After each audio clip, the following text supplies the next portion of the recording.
Again, Srila Sridhar Maharaj, we are followers of our gurus, so we are sharing their talks, their expressions, their words. And Srila Sridhar Maharaj said, through a virtuous attitude, we can achieve sense and mind control of our own self. We can control our own senses and our own mind through virtue, a virtuous mindset. For example,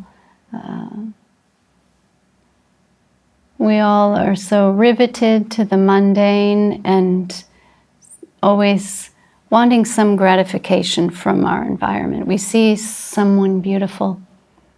We want to enjoy that beauty, that person.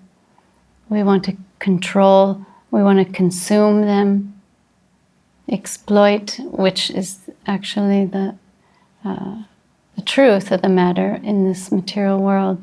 Everyone's running after sense gratification, trying to gratify their senses that are really hankering for gratification, and we end up exploiting each other. And so if we have the attitude that no, this person is not meant for my enjoyment, not for my sense gratification. They belong to the Lord. Everyone's a part and parcel of the Lord and meant for the Lord, for the pleasure of the Lord. They are not for my consumption. They have their relationship with the infinite. Any beauty I see there comes from the infinite. It's a spark of the splendor of the infinite. Then I give my regard. I check myself. No, this is not for me. It's for you, Lord. And it's by your grace and by your power that such beauty exists. So I will not try to always be the consumer, the enjoyer. We're trying to shift out of that from ego-centric existence to God-centric existence. So this is shifting our mindset is coming out of everything's meant for my gratification. I'm the center of everything in my world. We're trying to shift out of that to a God-conscious mindset that I am part of the infinite. You are part of the infinite. We are all parts of the infinite organic whole. Then let us serve and not consume and exploit. So that's something very important to consider. Also, we need some self-discipline. There's no police. We are our own police, and we have to have some integrity in what we're doing and check ourselves. Some self-edit must be there. And Saraswati Thakur, Srila Prabhupada Saraswati Thakur said, some discipline is required from our side.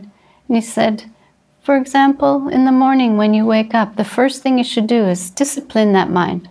Take a shoe 100 times and beat your mind. He's not saying literally, it's figuratively. But we get the idea.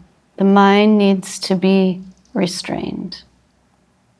And he says, in the evening, don't just go once a day beating your mind. In the evening, take a broomstick, 100 times beat that mind until it's submissive and can become your friend. Otherwise, you will be a slave of your mind and your senses. And it will drag you here and there and very often be a disservice to you, not be helpful for you. The Gita says, your own mind can be your worst enemy, If it's uncontrolled, it can be your best friend if it is under control. I have that personal experience with the mind, the chatter of the mind. Early on in my spiritual practice, I would hear it very often, and it would often, my mind wanted me to do things that I knew were not good, not helpful. So I learned, like, where is that mind? I'm going to catch it, and I'm going to grab hold of it, and I'm going to tie it up, and I'm going to sit on it and make it quiet. It's going to have to become quiet, and then it will be able to help me when it's quiet. And that's my experience. Grab hold of it, tie it up, sit on it, make it quiet. And then gradually it will submit and become helpful. So